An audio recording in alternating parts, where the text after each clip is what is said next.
የብዙዎቻችን ጥያቄ የነበረው የብሩክና የሀይሚ ሰርግ መቼ ነው፣ እንደዚሁም የት ነው የሚካሄደው የሚለውን እንግዲህ ዛሬ ጋሽዬ እና ሙሼ በደንብ አብራርተውልናል። ጋሽዬና ሙሼ ተገናኝተው በሀይሚና በብሩክ ሰርግ ዙሪያ ላይ ተወያይተዋል።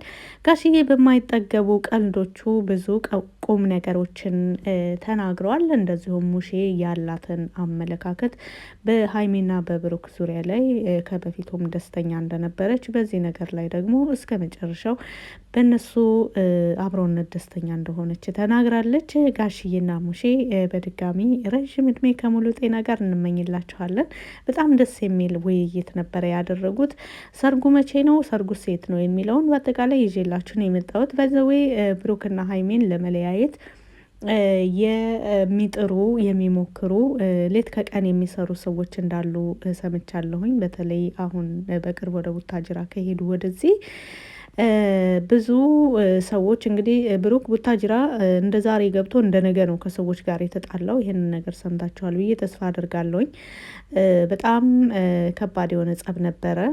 ይህም መነሻው በብሩክና በሀይሚ አንድነት የተነሳ ነው። እንግዲህ አንድነታቸውን የማይፈልጉ ሰዎች በተለያየ መንገድ ነው የሚመጡባቸው። ባይዘዌ የመጀመሪያ ስታስቡት በሆነ ምክንያት የሆነ ምክንያት ፈጥረው ነው የሚመጡት እና እናንተም ቀጥታ በዛ ምክንያት ነው ብላችሁ ነው የምታስቡት። ነገር ግን አይደለም። ምክንያታቸውን እየቀያየሩ የሚመጡት በዛም በዚህም ብሎ ብሩክና ሀይሚን ለመለያየት እንደዚሁም ደግሞ ለሱ ያለውን ብሩክ ያለውን መልካም ስም በዘዊ ብሩክ በማህበረሰቡ እንደዚሁም በኦዲየንሶቹ እንደዚሁም በቤተሰቦቹ በጣም ቅንና መልካም የሚባል ልጅ ነው። ብዙ ጥሩ ስሞች ያሉት ነው። ይህን ነገር የሚያጠለሹ ናቸው። ባይዘዊ ድንገት የሚመጡ ጸቦች፣ ድብድቦች መቼም አንድ ሰው እየተመታ ዝም ብሎ አያይምና ራሱን መከላከል ነገር አለና በዛን ወቅት ስም የማጥፋት አጋጣሚ ያገኛሉና ሆን ብለው አቅደውበት እንደመጡ በወቅቱ በጣም ተናዶ እንደነበረ እንደዚሁም ደግሞ ሀይሚንም በወቅቱ ሲያያት እሷ አዲስ አበባ ቀርታ እንደነበረ እንደገና እሷ ስትመጣ በወቅቱ የተናደደውም ከዛ ጋር ተያያዥነት እሱ ደግሞ ሰንጋ ሊገዛ ሲሄድ ነበረ በወቅቱ ሰዎቹ ከብሩክ ጋር የተጋጩት ማለት ወሬ ሁሉ ጠፍቶብኛል። ደስ ብሎኛል። ባይዘወይ በጣም ደስ ብሎኛል። በዋናነት ደስ ያለኝ የጨረቃዎቹ አንድነት ነው። ሌላ ደግሞ እስካሁን ድረስ እያሳቀኝ ነው። ባይዘወይ ሀይሚ እየሰራቸው ትወና በጣም ነው እያሳቀኝ የቆየው። ቪዲዮውን በሳቅ ነው የጨረስኩት እና እንደዚሁም ደግሞ የሰማሁት ኢንፎርሜሽን ደስ ስለሚል በጥቅሉ ደስ ብሎኛል። የሰው ደስታ የሚያስደስታችሁ በሙሉ እንኳን ደስ ያላችሁ ለማለት እፈልጋለሁኝ። የሀይሚና የብሩክ ሰርግ እንግዲህ ከልደቱ ወደዚህ ሁሉም ነገር እንደሚጠናቀቅ ነው የሰማ ነው። ጋሽዬም ባለው መሰረት ይህ ነገር ከአሁን በፊት ነበር መሆን ያለበት፣ ነገር ግን እነዚህ ልጆች ገና ልጆች ናቸው ብሏል ጋሽዬ አሁንም ሲናገር። ሰርጉ ይሁን ከተባለ ከሀይሚ ልደት ወደዚህ እስከ ልደቷ ድረስ ባሉ ቀናቶች ነገሮች እንደሚጠናቀቁ እንደዚሁም ሲጀመር ይህ ሰርግ አልተደገሰም እንጂ ፍቃዳችን ከመጀመሪያም የነበረ ነው በማለት ጋሽዬ ተናግሯል። ምክንያቱም ጋሽዬ ነገሮችን መደበቅ አይወድም። እንደዚሁም ደግሞ ሁሉንም ነገሮች ማለት ይቻላል በቀና አመለካከት ነው የሚያስባቸው። እሱ የሚሰማውን ስሜት፣ እሱ ያለውን አመለካከት በቃ የሚፈቅድና የማይፈቅዳቸውን ነገሮች ግልጽ አድርጎ ደስ በሚል ፈገግታ ነው ነገሮችን የሚያብራራውና ያው ከመጀመሪያም ፈቃደኛ መሆኑ እንደ ወግ እንደ ባህሉ ደግሞ ያው ሽማግሌ ግድ ነው። ሽማግሌም ተልኳል። ጋሽዬ የመለሰውን መልስ እነ ሙሼም ሰምተዋል። ጋሽዬ በጣም ደስ የሚል መልስ ነበረ በወቅቱ የመለሰው። በዚህን የሽምግልናው ዙሪያ ላይ ባይዘዌ አንዳንድ ጫፍ ሰምታችኋል ብዬ ተስፋ አድርጋለሁ። በቪዲዮም ላይ ፍፄም ባለፈው ተናግረዋል። ደስ የሚል ነገር ፈጽሞ ያልጠበቃችሁት ነገር ሰሞኑን ተሳክቷል ብሏል። መቼ መሰላችሁ ሽማግሌ የተላከው? 2 ዓመት ሀይሚና ብሩክ ያከበሩ ቀን ያኔ ነው ሽማግሌ የተላከው። እኔ እኮ ዘፋኙ አባው ጃልዬ ነው ምንድን አይነት እንትን ሲል እንዴ ይሄ ነገር ከሰርግ ጋር ግንኙነት አለው እንዴ?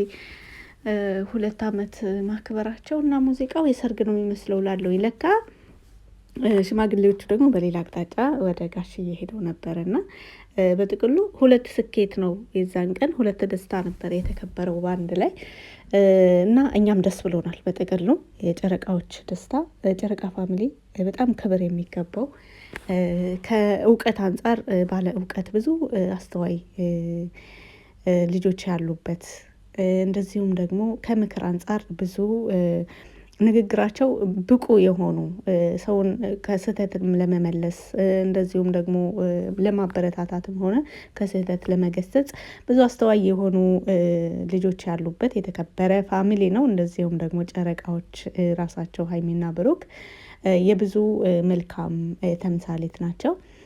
እንግዲህ ጋሽዬ ብሩክና ሀይሚን ተጋብታችሁ ብዙ ልጅ ውለዱ፣ ችግር የለውም ሁሉም ልጅ የራሱን የሆነ ሲሳይ ይዞ ነው የሚወለደው ብሏል። ትክክለኛ አንድ ሰው በፈጣሪው እርግጠኛ ሲሆን እንደዚህ ነው የሚያስበው። ብዙ ሰዎች ጋር አይታችሁ ከሆነ 3 ልጅ አለኝ፣ አሁን ወደፊት የትምህርት አለ፣ የምንድን አለ፣ አስቤዛ ምንድን፣ የቤት ኪራይ ምናምን እያሉ ሌላ የማይዘረዘሩ ነገሮች እየቆጠሩ ልጅ ከመውለድ ይታቀባሉና እኔ ይህን አልወደውም አልፈልገውም ሲጀመር እና ጋሽዬ የተናገረው ትክክል ነው። ልጅ የሚወለደው ሁሉም ሰው ሪዝቁን ሲሳዩን ይዞ ነው የሚወለደው እና በዛ ላይ ደግሞ በፈጣሪያችን ያለንን እምነት ሙሉ የምናደርገው እኛ ከምናቅደው በላይ ፈጣሪ የሚለው ነው የሚሳካው። ምንም ያክልኛ ብንለፋ፣ ምንም ያክልኛ ብንሰራ ፈጣሪ ካላቀደው ካልፈለገው ካልፈቀደው በቃ በጥቅሉ ሊሳካልን አይችልም እና መሳካት ያለ መሳካት ባይዘው መልካምም ጎን አለው።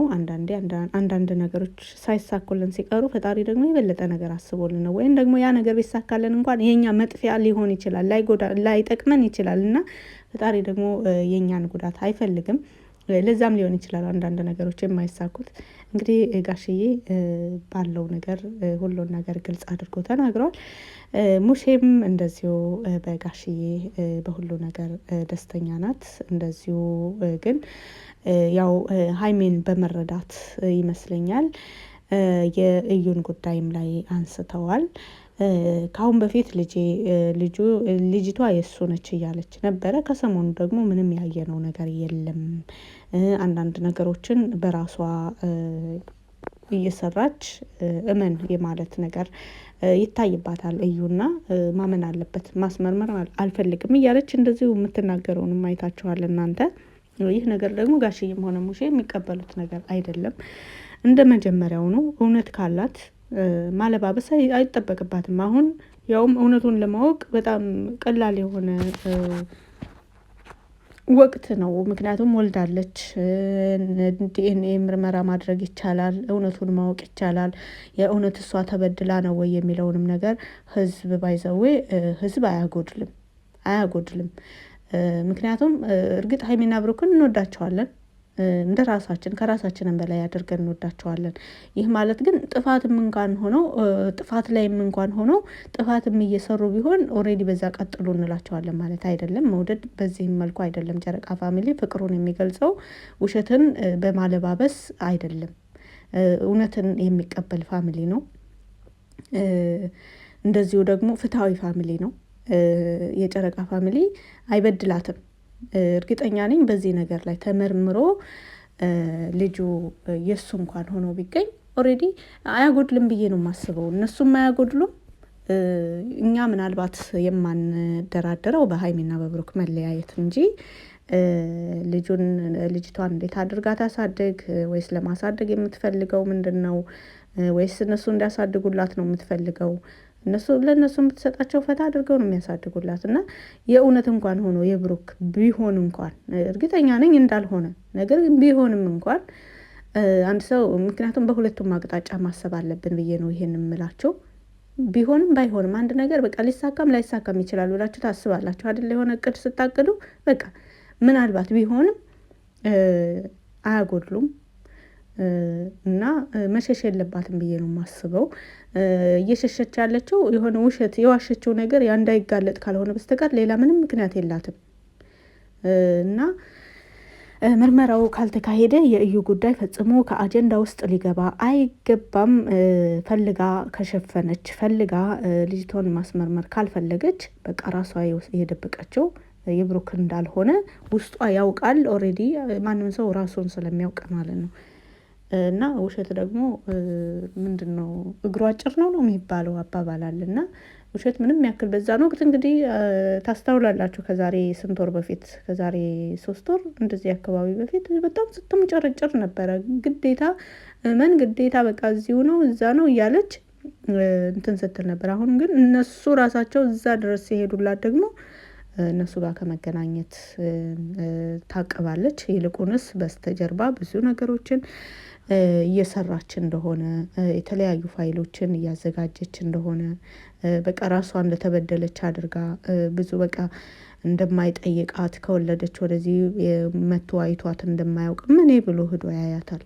ምኔ ብሎ ሲጀመር አንድ ሰው ሄዳችሁ የምታዩት የምትጠይቁት ለእናንተ ቀና ነገር ሲያስብላችሁ ወይም ደግሞ ወደዛ ሰው መሄዳችሁ ጥሩ ነገር ሲሆን ነው። ውጤቱም ጥሩ ነገር ሲያመጣ ነው። ይህ ነገር ግን እንዳያችሁት ምንም ጥሩ ውጤት የለውም እና ሄዶ እንዳያያትም ያደረጋት የራሷ ጸባይ ነው እንጂ የእሱ ጥፋት አይደለም። እንኳንስ እሷን የሚያውቋት በአካል የሚያውቋት እና በአካል ለማያውቋቸው ሰዎች ጨረቃ ፋሚሊ እንደዚሁም ሀይሚና ብሩክ ቀና አሳቢ ሰው ጠያቂ ናቸው ባይዘወይ። ስለዚህ እዩ ወይ ልጇን ታስመርምር ወይም ደግሞ ልጁ የብሩክ እንዳልሆነ ይፋ ታድርግ የምትሉ በዚሁ አጋጣሚ ድምጻቸውን ማሰማት አለባቸው። ብሩክም ተናግረዋል። እኛ እዚህ ድረስ ስንመጣ እሷ ደግሞ ዝም ብላለች። ንጹህነታችንን እንኳን ማስመስከር ማረጋገጥ አልቻልንም ብሏል። የጠፋው የብሩክ ስም መመለስ አለበት። እንደዚሁም እዩ እውነቱን መናገር አለበት። ወይ በምርመራ እውነቱን ማረጋገጥ ነው ወይም ደግሞ የወለደቻት ልጅ የእሱ እንዳልሆነችና አባቷ ሌላ እንደሆነ ግልጽ ለኦዲየንስም ግልጽ አድርጎ መናገር ነው። ከሁለት አንዱ ግን ግዴታና አስፈላጊ ነው። ውድ እህቶቼ ለዛሬ ይዤ የመጣሁት ቪዲዮ ይሄን ይመስል ነበረ። እንደዚሁም በሀሳቡ ላይ ማንኛውንም አስተያየት በቪዲዮ ላይ ማለት ነው ማንኛውንም አስተያየት በኮመንት ስር መጻፍ ትችላላችሁ። ስላዳመጣችሁ ከልብ አመሰግናለሁ። መልካም ጊዜ። ለሀይሚና ለብሩክ በድጋሚ እንኳን ደስ ያላችሁ።